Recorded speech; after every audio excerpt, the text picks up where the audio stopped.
c'est une jolie surprise. Donc je me suis dit, ben voilà, c'est l'occasion jamais de dire que moi aussi, femme, politique, socialiste, de gauche, sur cette ville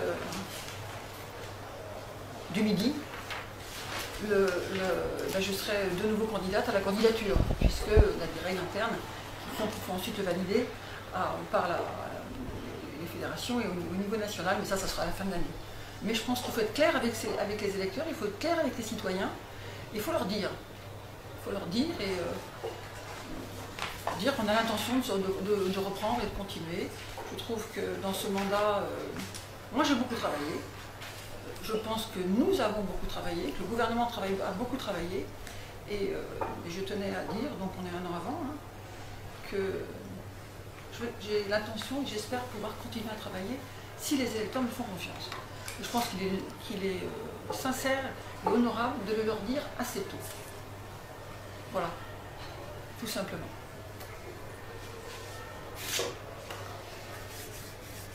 Je me suis battue pour beaucoup de choses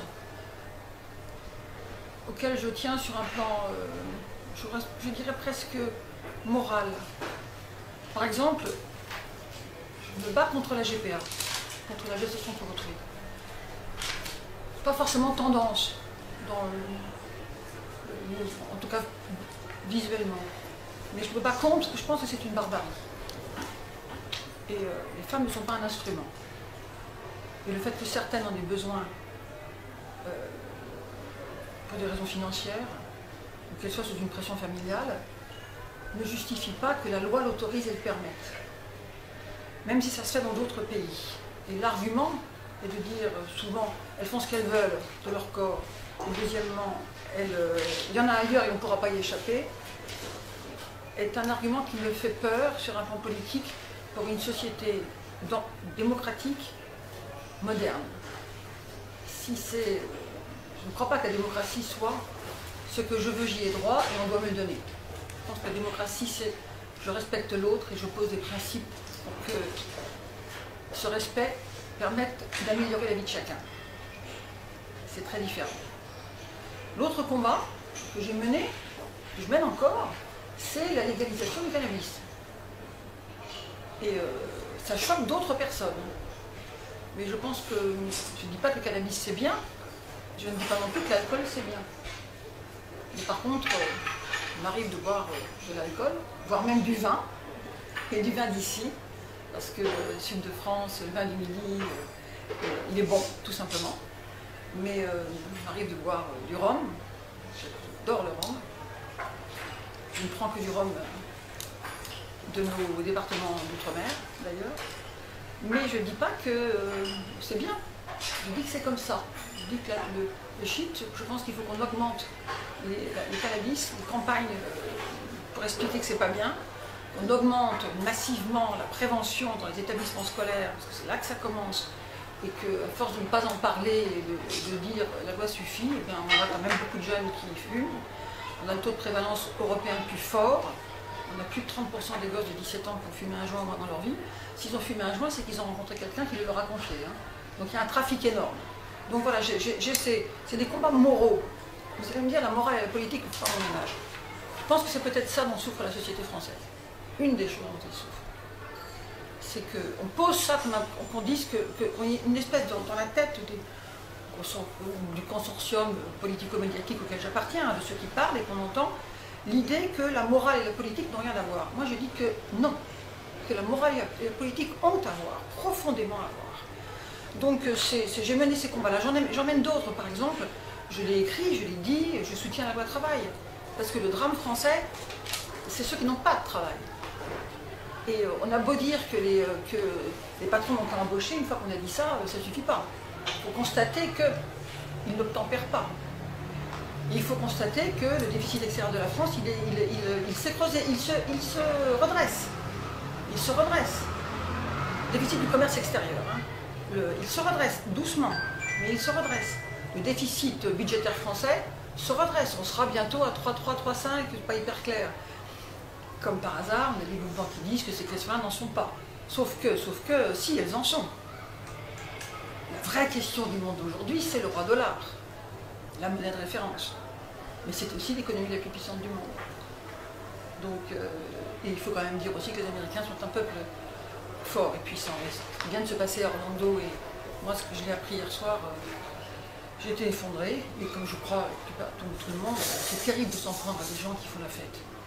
Parce que ce qui se passe, c'est comme le 13 octobre, 13 novembre à Paris, on s'en est pris à une jeunesse qui fait la fête, qui essaye d'être heureuse et de rester heureuse. C'est-à-dire, on a des gens qui s'attaquent à la civilisation, à notre civilisation, comment dire, démocratique. Et donc, alors qu'ils y vivent et qu'ils en bénéficient. Donc le drame d'Orlando est un drame terrible, et c'est aussi pour ça, je tiens à le redire, que j'ai pris la parole, je me suis exprimée, je suis montée en tribune à l'occasion du mariage pour tous, et parce que la liberté de chacun, elle est fondamentale. Elle est fondamentale.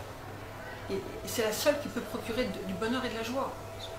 Et donc là, ils ont attaqué le bonheur et la joie. Même si on sait tous qu'on a tous des souffrances dans la vie, mais on sait tous que ceux qui sont en terrasse et qui ont été abattus, ou qui ont souffert encore dans leur corps, ou qui ont vécu ces moments le 13 octobre, ont aussi des douleurs dans leur vie, et que ce moment-là sera un moment de douleur pour toute leur vie. Mais et ces personnes qui étaient dans cette boîte de nuit, ceux qui ne sont pas morts, auront ça toute la vie dans leur tête, cette douleur-là, ce moment-là. Donc on est sur une période de notre histoire, le 21e siècle, qui doit, pour nos démocraties, permettre de continuer à affirmer que oui, la morale rejoint la politique, oui, la violence est inexcusable, oui, la bêtise se combat. Je voudrais dire aussi que cet homme qui est bourré, qui est tombé d'un toit à Nice, là, c'est pathétique. Mais contre la violence, la bêtise humaine, c'est quand même difficile. Et on a encore un homme, il y a encore un monsieur qui est entre la vie et la mort, de ces combattants hooligans, là, à Marseille, samedi. Enfin, c'est quand même effrayant. C'est quand même effrayant. Mais en même temps, l'espèce humaine, elle est comme ça. Elle n'est pas faite que de bonheur, elle est faite aussi de bêtise et de malheur. Et la bêtise, il faut la combattre. Ce que j'ai fait d'autre, j'ai fait plein de choses. J'écris sur mon blog. Je recale sur mon blog ce que j'ai écrit sur ma page Facebook. Je n'écris pas tout à fait la même chose sur ma page Facebook et sur mon site Facebook. Et puis sur Twitter, j'utilise beaucoup les réseaux sociaux, les plus faciles, les plus simples. Et parfois, j'ai des réactions violentes de gens qui me lisent. Et je réponds. Et c'est moi qui écris. Je ne laisse personne d'autre écrire à ma place. Que pourrais-je vous dire d'autre? Je pense que, voilà, je travaille beaucoup à l'Assemblée nationale, j'interviens beaucoup, je dépose pas mal d'amendements, j'en gagne de temps en temps. Je suis parfois surprise d'un certain nombre de choses. Encore, la semaine dernière, j'ai déposé des amendements sur la loi Sapin 2. Je ne les ai pas passés, mais j'ai dit dans l'hémicycle que je reviendrai en grande lecture. Sur, par exemple, le droit des actionnaires minoritaires dans les sociétés. Des jeunes qui se lancent, qui créent une entreprise, qui apportent une techno, une idée, une invention, qui pour se développer, marche bien, arrivent à un stade où pour se développer, ils ont besoin de capitaux pour pouvoir croître, ouvrir de nouveaux sites, accueillir de nouvelles, recruter aussi, et ils sont parfois cassés par des actionnaires majoritaires. Je monte au créneau dans l'hémicycle et je crois que ça les a un peu surpris. Ils s'attendaient à ce que je retire sans rien dire. Non. Donc voilà, je travaille, tout simplement. Voilà, donc je peux parler pendant une heure, mais ça ne va pas vous intéresser. Donc je suis prête à répondre à vos questions. Si vous le voulez bien. Vous avez annoncé une conférence de presse pour annoncer votre candidature. Et aujourd'hui, c'est la candidature à la candidature. Oui. Vous pouvez nous expliquer? Parce que c'est comme ça. Non, vous avez annoncé votre candidature. Ah oui, mais je ne vais pas vous écrire comme donc je suis bien candidate. Je suis candidate à mon renouvellement de député. Il y a des étapes à passer qui seront la candidature à la fédération et au parti, et la validation par le Parti socialiste. Mais c'est la règle. D'une certaine manière, je leur dis je suis candidate, oui. Ça donne une impression de pas de recul entre l'annonce de la conférence de presse et ce matin. Je suis candidate et je suis candidate. à l'investiture, à la candidature. Oui, mais c'est pas anodin, merci de l'avoir dit. C'est pas anodin. Parce que je peux aussi attendre Benoît Hamon au mois de décembre. Et je ne pense pas que ce soit suffisant. Je pense qu'il faut le dire aux électeurs, il faut le dire aux gens. Moi, les gens, je les rencontre, je vais sur le terrain. Quand je ne suis pas à Paris, je suis sur le terrain. Et parfois je le dis, parfois je le dis pas. En général, je mets des photos. Et je rencontre des gens. Je pense que les gens ont besoin de l'entendre. Par exemple, en ce moment, il y a les fêtes de Maison pour tous, j'y vais. Et je sais pas, je salue les gens. Il y a des repas de quartier, par exemple, aussi, c'est pas pareil. Hein. Et je leur dis, parce que les gens me le demandent. Est-ce que vous serez candidate, Madame Le Drian? Je réponds oui. Mais après, il y a des étapes obligatoires. Mais je dis aux gens, je serai candidate. Est-ce que dans les gens, il y a aussi des autres députés? Écoutez, j'ai une circonscription, et on se croise à l'Assemblée nationale. On n'est pas forcément dans la même commission. Parfois, on ne se voit pas. Maintenant, j'ai aucune raison particulière. Ils ne sont pas ni ma carte prétorienne, ni mon conseil intellectuel et pédagogique. Ce sont des collègues. C'est pas. Je ne me sens pas enfermée. Je ne me sens pas enfermée, ni dans le parti auquel j'ai été réintégrée avec beaucoup de plaisir en 2012, mais j'ai ma liberté. J'ai ma liberté. Fort heureusement qu'on est libre et qu'on l'assume. Ce n'est pas le jouet d'un appareil. En tout cas, je me sentirais mal dans cette fonction, d'être le jouet d'un appareil.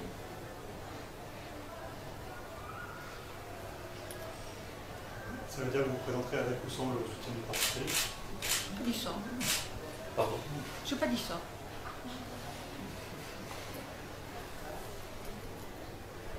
Avez-vous demandé à Philippe Sorel d'être candidat à la candidature en qualité de colistier? Nous avons de bonnes relations. Nous avons de bonnes relations depuis le début.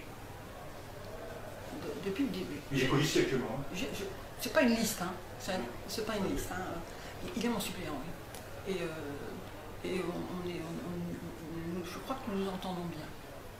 Maintenant, je l'ai dit dès le soir des élections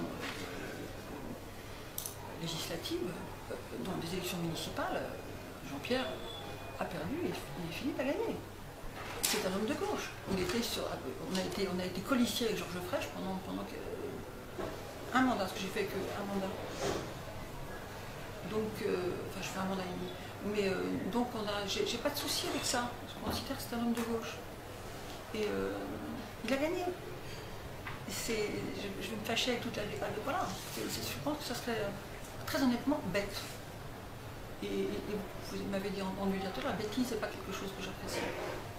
Donc, j'ai toujours été claire, y compris sur Facebook, y compris par ce que je dis sur les réseaux sociaux. Ça m'a valu quelques volets de bois vert, dont acte. Dont acte. Après, que ça ait changé la donne dans le paysage politique à Montpellier et de notre région, c'est une réalité. L'avenir avance. L'avenir avance. Et il ne nous attend pas.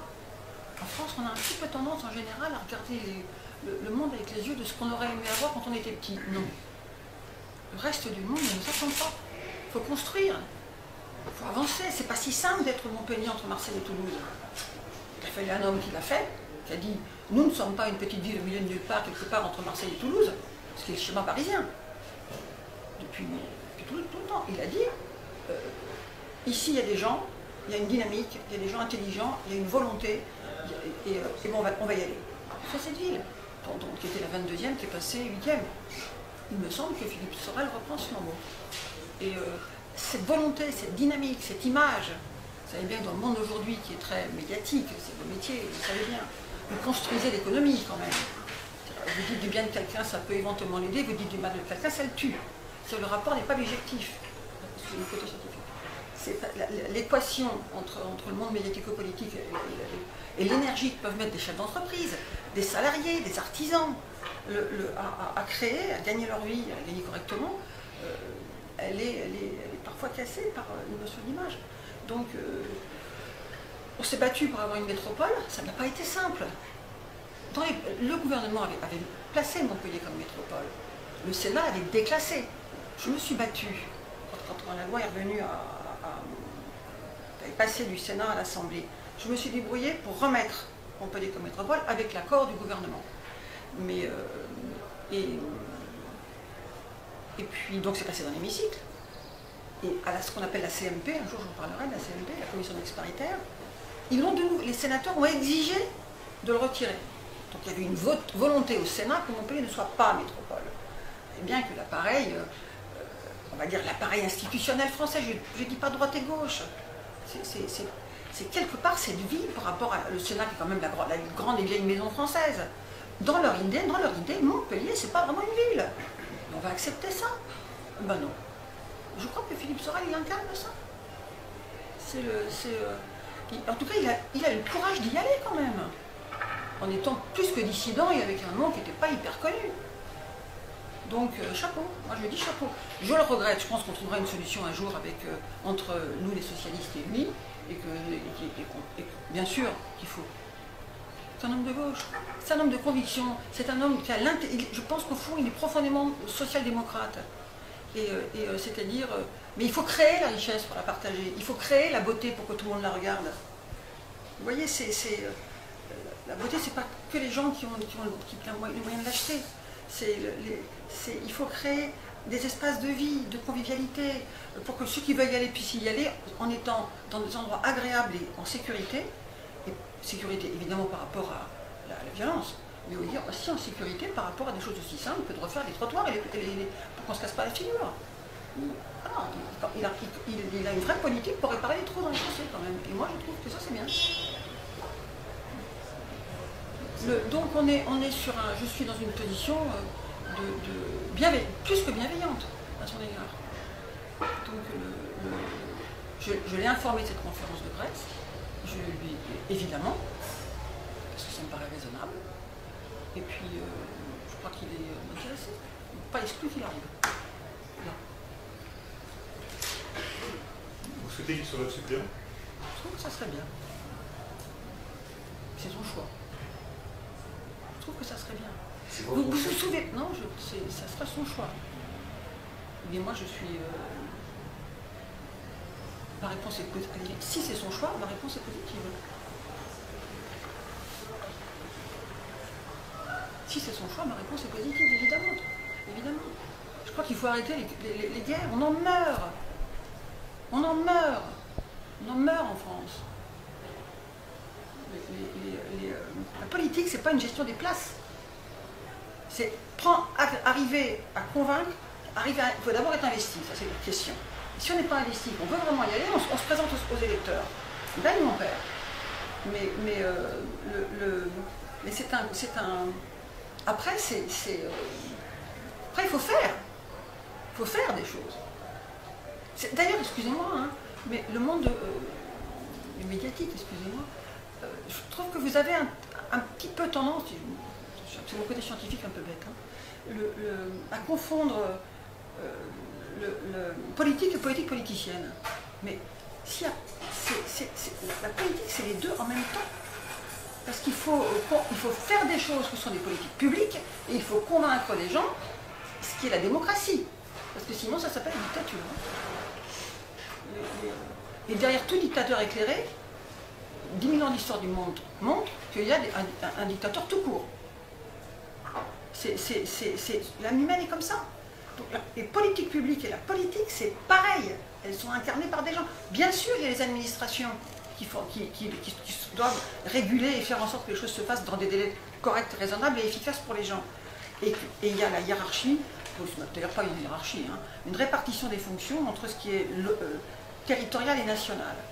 La loi qu'on a sur les métropoles et la loi NOTRe ont réaffirmé la puissance et la force des collectivités territoriales, celles qui sont au service de la population, y compris en économie, y compris dans le domaine économique. Il faut que les entreprises sentent qui sont soutenues pour être dans des endroits bien desservis, pour être dans des conditions de travail qui soient accueillantes quand ils reçoivent eux-mêmes leurs clients, pour que les salariés travaillent dans des conditions correctes et dans des villes agréables, confortables, dans lesquelles il y a des services publics de haut niveau, les écoles, la justice, les voiries, toutes ces choses-là dont personne ne parle jamais. Et puis par ailleurs, l'État incarne le côté régalien de la France, la justice, la police, l'éducation, l'enseignement, la recherche, voilà, mais tout le reste de notre quotidien. Sinon, on devient un pays de gens qui attendent.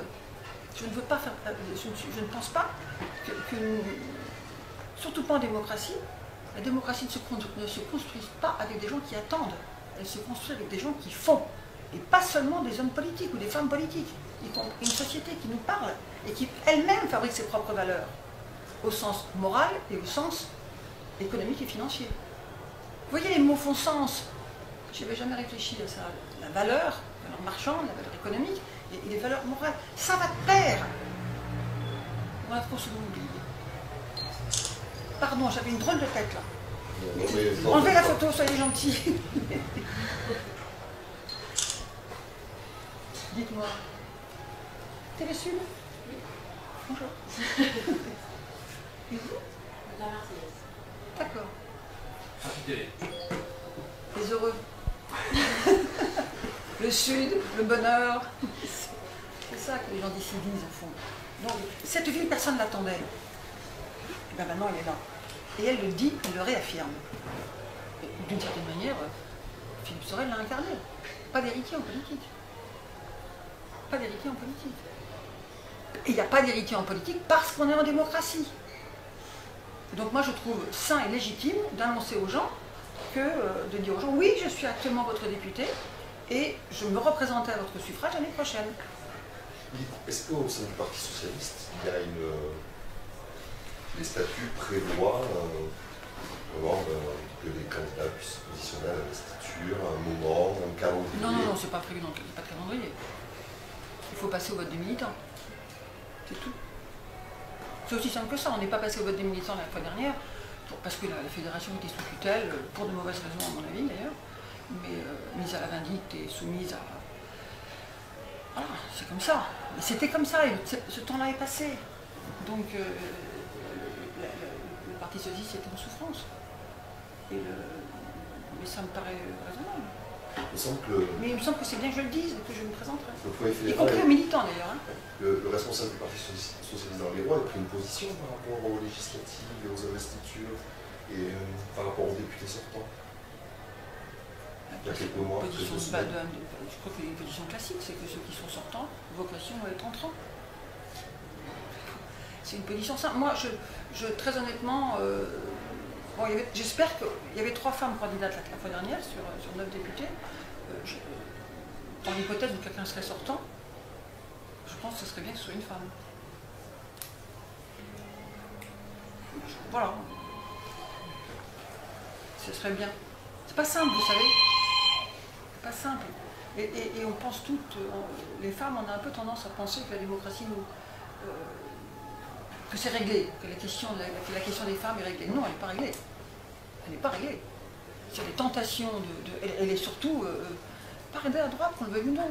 Les financements pendant toute la période Raffarin-Sarkozy, les financements de tout ce qui concerne les femmes, le planning familial, tout, avaient été divisés dans des proportions considérables. Il n'y avait plus de campagne de campagne de pub. Enfin, c'était pathétique quand même. Ça, on l'a remis à flot. On l'a remis à flot. Pareil pour les drogues d'ailleurs. Hein. La mine des caves, on appelait la mine à l'époque, il n'y avait plus de campagne. Bon, ça revient, un peu lentement, je trouve, mais ça revient. Donc, la question des femmes, elle est prioritaire en politique. Moi, je maintiens, non pas parce que les valeurs féminines seraient différentes des valeurs masculines, je n'y crois pas une seconde. Cette espèce de langue de bois, je pense que les femmes sont des hommes comme les autres. Voilà. Au sens être humain, vous l'aurez compris. Mais les femmes sont des hommes comme les autres. Avec nos faiblesses, nos grandeurs, on est comme tout le monde. Les femmes entre nous, on est aussi différentes que les hommes entre vous. Est-ce que vous imaginez, on a des émissions à la télé encore, hein, qui parlent de les femmes. Moi, je n'imagine pas d'émission de télé qui parlerait de les hommes. Ça vous choquerait d'ailleurs. Alors que quand on parle de les femmes, ça ne choque pas vraiment. Et ben, c'est ça qu'il faut rompre. Or, plus il y a de femmes en politique, plus vous verrez que nous sommes des hommes comme les autres. Mais donc, c'est 50-50, quoi. On n'y est pas. Hein. Bon, la gauche a toujours fait les efforts. Hein. Dans l'Hérault, c'est 3 sur 9, c'était un tiers.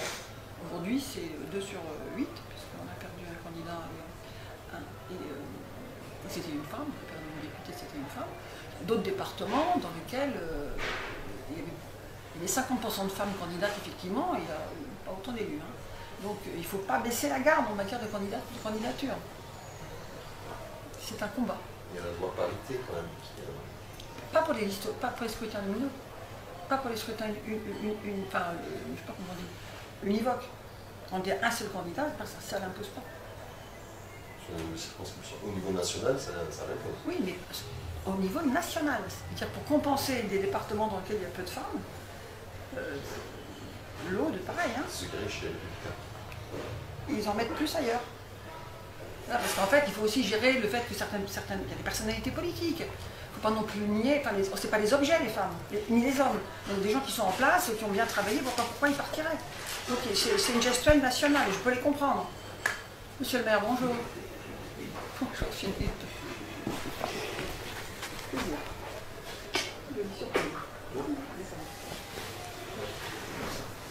Je suis plus là. J'espérais qu'il soit là, il est.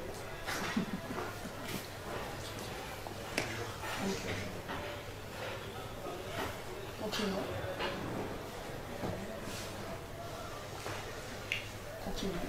Il y a dans l'histoire politique récente, il y avait une sortante qui voulait se représenter aux élections municipales, le Parti socialiste qui lui a barré la route. Aujourd'hui, vous vous relancez aussi en avance qu'elle avait pu faire pour les municipales. Oui. Maintenant, je pense que les circonstances ne sont pas les mêmes, que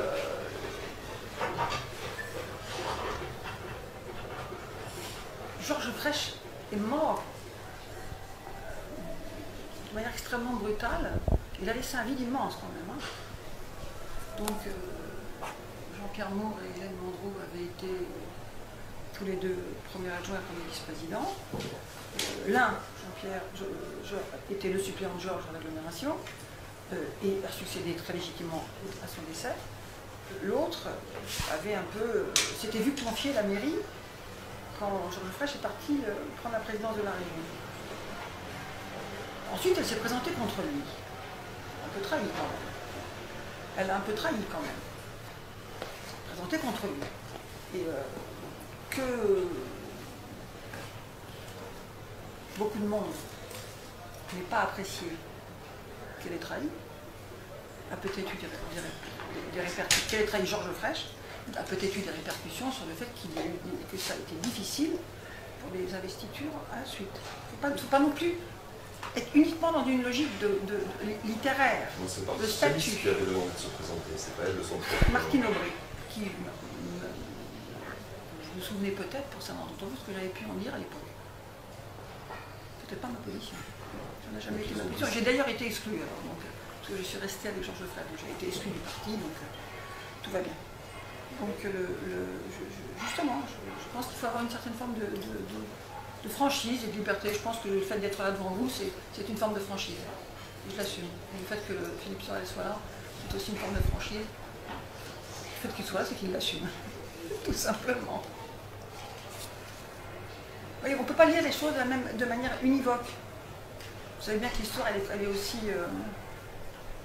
quand on la relit a posteriori, quand on la réécrit a posteriori, elle est toujours différente de ce qui a été vécu au moment où on l'a lu. Je pense que l'entrée structuraliste sur les analyses politiques et historiques de la France sont formidablement intéressantes, mais qu'elles ne permettent pas de construire l'avenir. Elles permettent d'analyser le passé. Et les gens, ils attendent qu'on construise leur quotidien et leur avenir.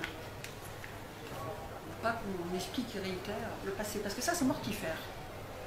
Ça, c'est mortifère. Le monde change. Qui aurait parié sur Uber Moi, j'avais les iPhones, tous ces petits machins formidables qu'on a tous dans la main, ça a 7-8 ans. Plus personne se souvient peut penser comment c'était avant. Et les téléphones portables, c'est il y a 20 ans. Moi, quand j'ai acheté un téléphone fax, imprimante, relié à mon ordinateur, c'était une proposition de France Télécom, et l'appareil était pas formidable, mais ça m'a changé la vie. J'ai fait beaucoup de jaloux, parce que j'ai eu le culot de le faire. Qui peut imaginer aujourd'hui d'avoir encore un fax, un photocopieur, une imprimante et une machine à écrire? C'était en 95. Vous allez me dire 95, c'est il y a 20 ans. C'était il n'y a que 20 ans. Les iPhones, c'était il y a 7-8 ans. Uber, aux États-Unis, c'était il y a 3, 4, 5, 6 ans. Comment il s'appelle, Airbnb, ce truc invraisemblable. Voilà, donc on est d'une société qui va à toute allure. Donc, qui va à toute allure. Il faut que le politique aille à toute allure, mais avec des principes.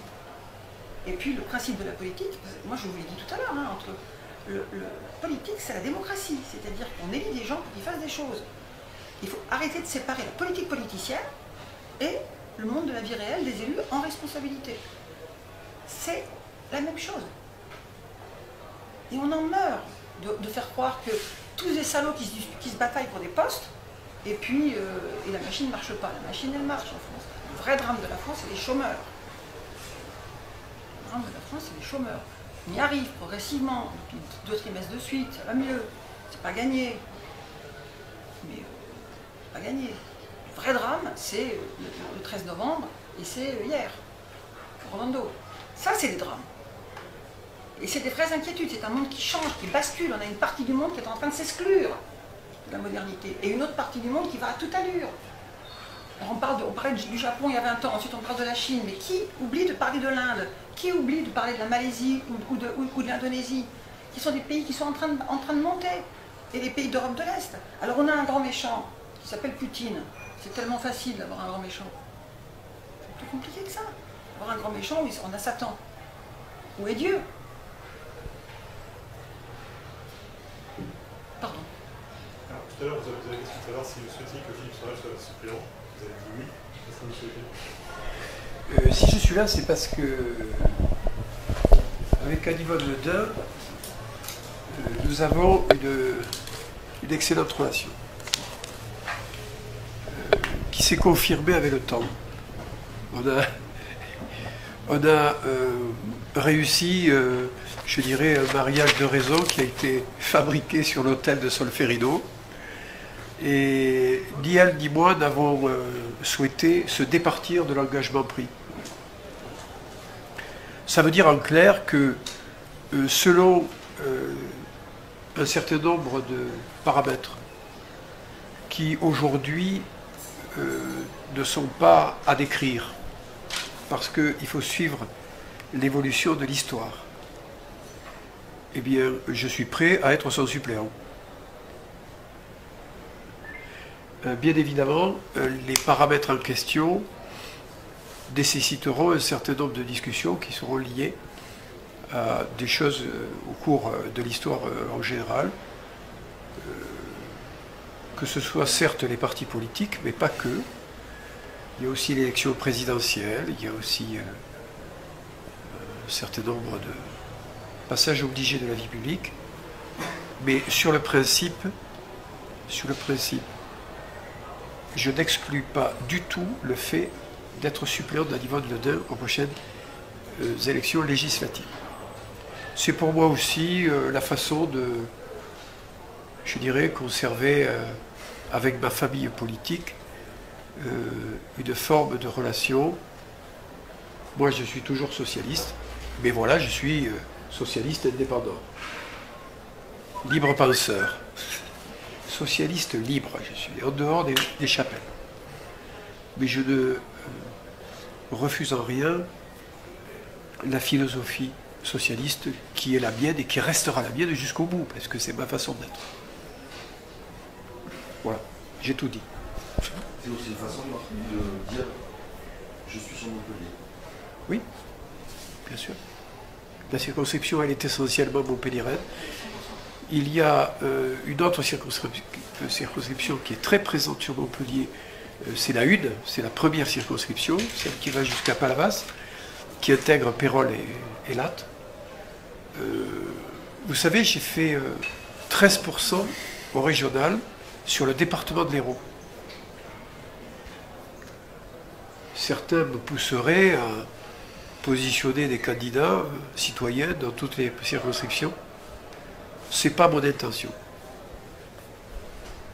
C'est pas mon intention, mais il y a un certain nombre de circonscriptions sur lesquelles je marquerai davantage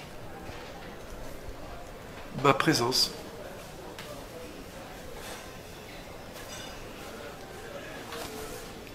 Donc ça veut dire en clair un candidat sur la première? Non, je n'ai pas dit ça. Non, non, ce que je dis aujourd'hui, c'est uniquement ça. Ma possible suppléance auprès d'Anibal Dedin sur la 2. C'est la seule chose que je dis aujourd'hui. Pour le reste, on en discutera en temps et heure, parce qu'il y a des agendas, il y a des hommes et des femmes, et des territoires. L'agenda, c'est l'investiture de candidats. Ça dépend. Moi, je n'ai pas de parti. Voilà. Moi, un mois avant les élections, je peux être candidat à n'importe quoi. Hein. Mais je vous dis simplement, en me positionnant comme son suppléant, ce n'est pas mon intention. Mon intention, c'est que notre travail commun me convient.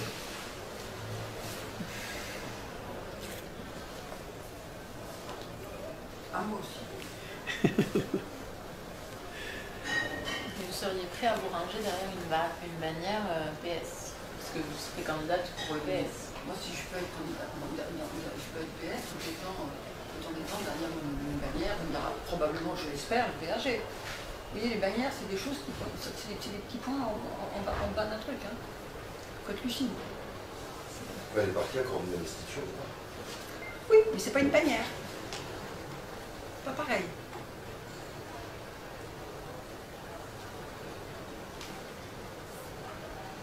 J'ai beaucoup de collègues qui n'ont même pas le logo PS sur leur site. Hein. National. Moi, le mien, il est. Oui, on voit de tout. Hein. Quoi de tout. Hein. Si on analyse vraiment par le menu, on voit de tout. Moi, je suis sidérée parfois quand je vais sur les sites d'un certain nombre de collègues sur France entière. Hein. Le logo PS, il n'y a même pas. Ils sont députés de leur circonscription, qu'on a. Ils ne disent pas aux gens. C'est comme ça. On est dans une époque de renouvellement. C'est ce que je vous disais tout à l'heure. On est en train enfin en France de passer au XXIe siècle. Il était temps. Je crois que François Hollande y est pour quelque chose. Il prend beaucoup de coups. Dans la liste de M. Cavard au régional, dans les Pyrénées-Orientales, il y avait même une ancienne membre du Front National. Donc. On voit de tout. On voit de tout.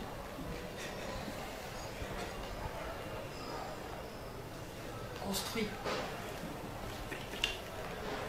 Mais voilà, là c'est la façon de dire que finalement le choix de Solferino était un bon choix.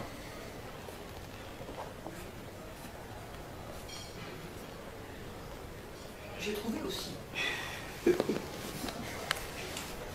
il n'y a pas que l'avenir qui compte. Vous avez parlé, vous avez fait un long discours sur l'avenir. Un discours. Ça devait avancer, Un la discours. vie, etc. Mais bon, quand on peut faire référence à 4 ans en arrière, quand même, Oui, mais c'est on vous, fait référence. c'est vous, vos collègues qui posez la question, donc vous avez la réponse. Pas vous étonner d'avoir une réponse si vous posez une question. C'est comme ça. Moi, je tentais d'être beaucoup plus vers l'avant.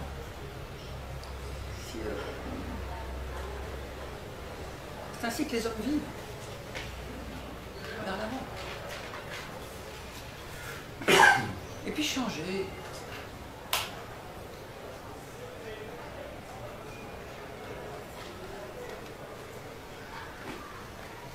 Lâchez-vous, hein. Ça veut dire que votre tournée va repartir aux législatives avec ou sans l'investiture du PS, ou c'est une condition indispensable? L'avenir le dira. L'avenir le dira. Moi, je travaille beaucoup. Et je ne mélange pas. Je ne mélange pas.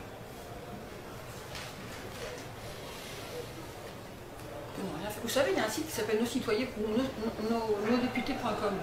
Je suppose qu'il y a nossénateurs.com, d'ailleurs, je vais jamais aller voir. Il est assez intéressant, regardez.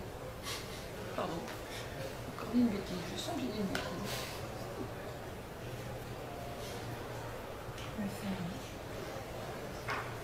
Je ne sais pas si c'est .com ou .fr. Mais la ville travaille beaucoup aussi, je trouve. L'agglomération travaille beaucoup. Il passe plein de choses. Dans les quartiers, il y a plein de trucs quand même. Rien que ce week-end, tiens, dans la Marseillaise et dans Midi Libre, la quantité de choses qui s'est passée sur Montpellier, c'est formidable. Et ce qui arrive avec les festivals, là, hein, le on et le off du festival de danse, c'est du off-on quand même, hein. C'est formidable. Ça veut dire qu'il y a eu des autorisations pour le faire, ça veut dire que tout a été fait pour. Donc moi je dis, cette ville, elle fonctionne, elle marche. Puis ne sous-estimez pas, je vais vous dire quelque chose qui va peut-être vous choquer. Moi je reviens, je monte toutes les semaines, je redescends toutes les semaines. Vu de Paris, bon là je ne vais pas vous le dire. Et je vais vous le dire, donc vous ne l'aurez pas entendu, d'accord? Non, mais ça ne va pas, parce que je vais vous dire... Pour la bataille des territoires régionaux, la réorganisation territoriale des régions, moi je le dis dans l'hémicycle, hein, il est 5h30 du matin, donc il faut quand même voir qu'au niveau national, et c'est droite et gauche confondus, parce qu'au gouvernement ils sont quand même soumis à des rapports de force. Le débat sur Alsace, qui va rester tout seul, Alsace-Lorraine, nous, il y a quand même 4 régions au sud de la France et 9 au nord. Hein. Et les régions au sud de la France, c'est les régions montagneuses. Celle où tout est loin. Ben, il faut être drôlement plus imaginatif pour continuer à être vivant, vivace. Quand on a vu de Paris, c'est loin.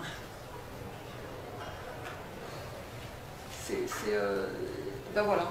Et moi je trouve que Montpellier est une ville qui a conservé cette espèce de vitalité, cette flamme, ce côté on invente. C'est une ville qui s'invente, c'est pas une ville qui a hérité.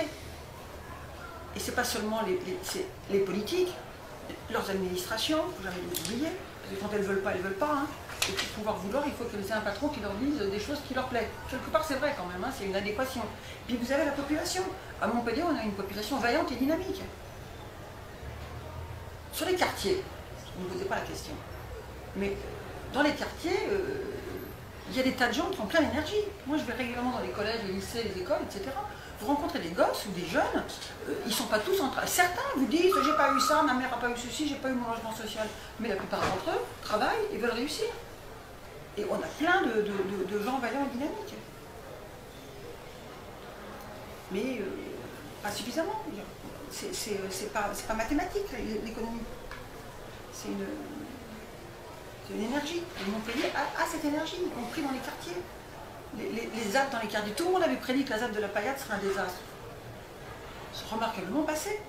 Les gens étaient heureux et fiers.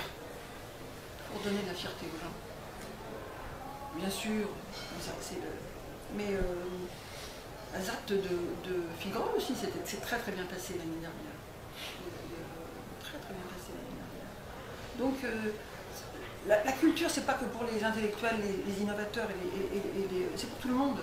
La belle culture, pas la culture au rabais. La culture de la modernité, d'un monde qui change et qui est mondial. C'est ça, le travail qui est fait. Et moi, je suis en harmonie avec ça. Inventer le monde. Et faire en sorte que tout le monde en bénéficie. Et c'est vrai pour la loi travail. Ne restons pas avec cette espèce de poids lourd qui fait que ceux qui ont du travail, ça va pas trop mal. Si vous regardez vraiment les chiffres, hein, que ce soit dans le privé ou dans la fonction publique, ceux qui ont du travail ont vu en 5 ans leur niveau de vie augmenter. Bien sûr, il y a des gens qui payent des impôts. Enfin, ça fait partie de la contribution. Il y a des gens qui ne payent pas d'impôts. Effectivement, on a fait en sorte que plus de foyers payent moins d'impôts. Sans augmenter la valeur du point chez les fonctionnaires et sans augmenter le SMIC. Mais au bout du compte, ils ont eu plus d'argent à la fin de l'année. Ça, tout le monde oublie de le dire. Quand on ne regarde qu'un seul indicateur, il faut regarder une société tout entière. Tout entière. Et un maire, il conduit une société tout entière. Pas point par point. Donc c'est une... On a fait plein... Oh, c'est difficile. C'est difficile. Et ça se passe bien sur Montpellier. On a récupéré les enfants. Le maire a fait en sorte d'avoir les équipes qui sont là. Ça fait du jeu au stade, ça fait du plaisir pour les gens et du bonheur pour les gens, puis ça fait de l'économie locale. Et on évite beaucoup d'ennuis de voir les grands trucs. On va poser la question à Mme Le Dain sur éventuellement au Parti Socialiste. S'il fallait que Philippe Sorel revienne au Parti Socialiste pour être le suppléant. Ah, moi je suis socialiste. Je n'ai pas besoin de carte pour le dire.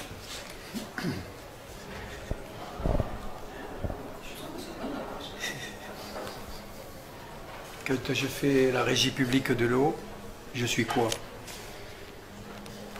Quand je fais la 4e ligne de tramway, je suis quoi?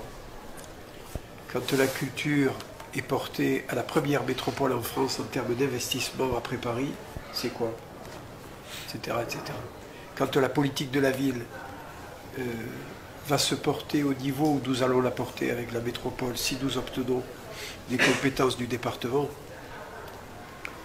c'est pour quoi faire, si ce n'est pour améliorer la vie des gens. Mais attention, la vie des gens, c'est pas l'amélioration de la vie des gens, c'est pas seulement l'apanage du Parti socialiste. Il y a de... Moi, je vous l'ai dit, je n'ai qu'un adversaire politique en face, c'est le Front National. Après, je considère que sur des politiques de projet, eh bien, nous avons besoin très largement d'une grande union nationale. Cette union nationale, elle se fait qu'on le veuille ou pas. Parce qu'il faudra quand même m'expliquer comment les militants socialistes en PACA ont voté pour M. Estrosi. S'il n'était pas question d'union nationale face au Front National. Voilà. Voilà, je vais vous le dire autrement. Je suis un socialiste libéré.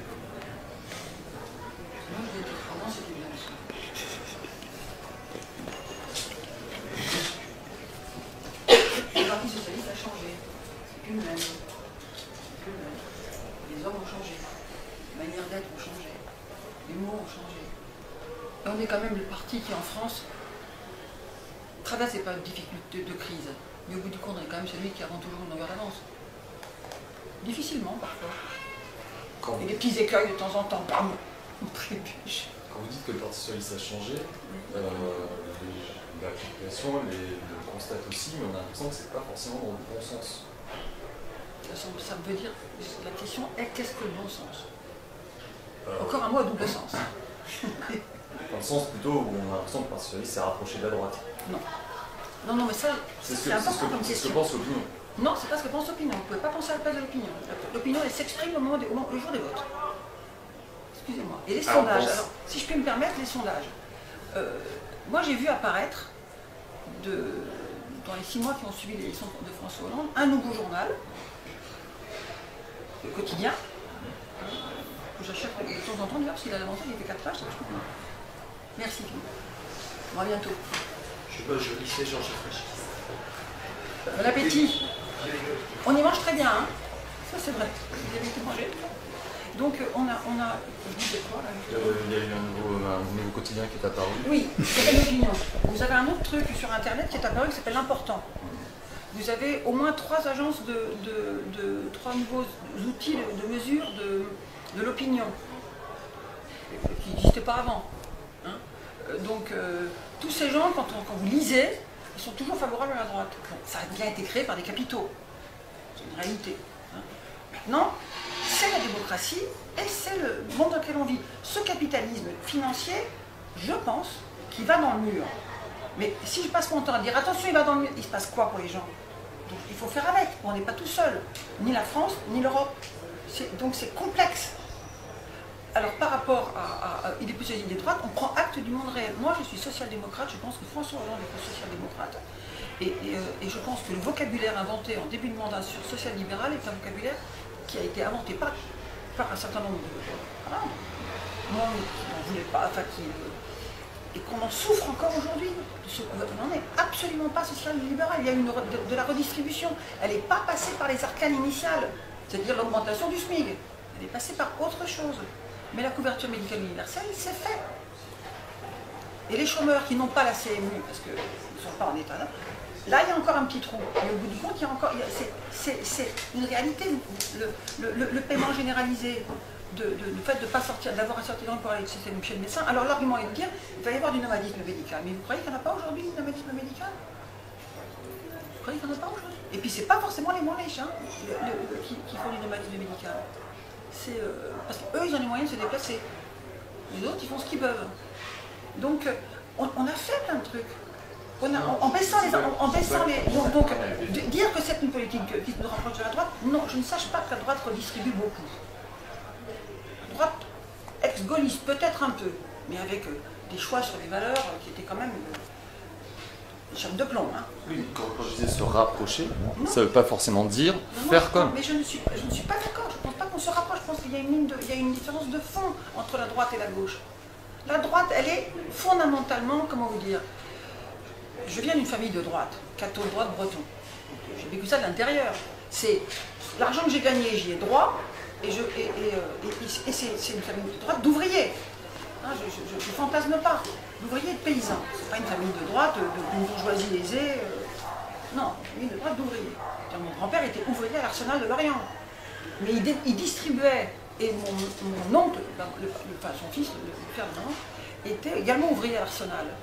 Et il était marié avec une femme dont la sœur était mariée avec un autre ouvrier. Et lui, bon, j'essaie de vous expliquer. Hein.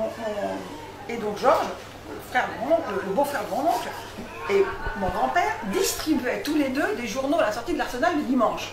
Enfin, de l'Arsenal, à la sortie mon grand-père distribuait Témoignage chrétien, et donc Georges distribuait l'Humanité. Et aux fêtes de famille, on était tous ensemble. Parce que c'était une entrée, ils étaient sur des valeurs, mais la différence entre mon grand-père et ce monsieur, c'était quand même pas mince, c'était il était communiste. Hein. Gilbert, mon vrai oncle, n'a jamais osé adhérer au parti, parce que ça aurait fait trop de peine à mon grand-père. Donc vous voyez, c'est des histoires familiales qui sont complexes, mais Témoignage chrétien, c'est les chrétiens de gauche. C'est l'idée que, bien sûr, quand la richesse est créée, quand la richesse est créée, il faut la redistribuer de manière égalitaire pour tout le monde. Alors que la droite, c'est quand la richesse est créée, elle est pour moi, et ça va améliorer sur de tout le monde, et je fais la charité. Je choisis mes pauvres. Je l'ai vu dans ma famille aussi, ça. Donc, c'est la différence. Mais personne ne veut que les pauvres, ne considère que aucun personne ne veut considérer que les pauvres, c'est normal qu'ils soient pauvres. Vous voyez, on n'est pas une société démocratique, c'est ça l'avantage. Personne ne considère, enfin j'ose de penser, peut-être l'extrême droite, mais que c'est normal que les pauvres soient pauvres. On n'hérite pas de la valeur pauvreté, vous voyez. On hérite de la réalité pauvreté. C'est très différent. La gauche, elle considère que quand la richesse est créée, il faut la redistribuer. Il ne faut pas arrêter, il ne faut pas enlever aux riches pour donner aux pauvres. Il faut redistribuer, faire en sorte que tout le monde en profite, parce que ça créera de la richesse. Le principe, c'est que ça crée de la richesse. Et mine de rien, même en augmentant les valeurs du point et les valeurs du SMIC, enfin, le SMIC on l'a augmenté quand même, hein, et on a défalqué les impôts jusqu'à une certaine quantité de SMIC. Et on a augmenté les allocations familiales, enfin, les allocations de rentrée scolaire, plein de trucs quand même. Hein. Ce qui fait que les salariés n'ont pas été oubliés dans notre...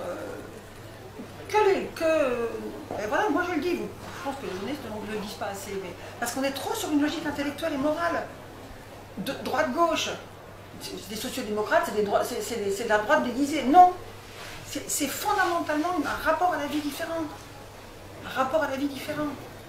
Moi, je pense profondément que si tout le monde va mieux, le pays tout entier va mieux. Voilà, et la droite, elle pense que si les gens qui ont de l'énergie, de la vaillance et du courage et de l'argent vont mieux, tout le pays va mieux. Moi, je pense que le pays ne va pas mieux si tout le monde ne va pas mieux. C'est ça différent. Mais je ne suis pas en train de dire les salauds de droite, les gentils de gauche. Je ne pense pas ça. Je vais faire des formules à la moi. Les cons et les bons, c'est équitablement répartis sur Terre. Entre les hommes et les femmes, entre les jeunes et les vieux, entre la gauche et la droite.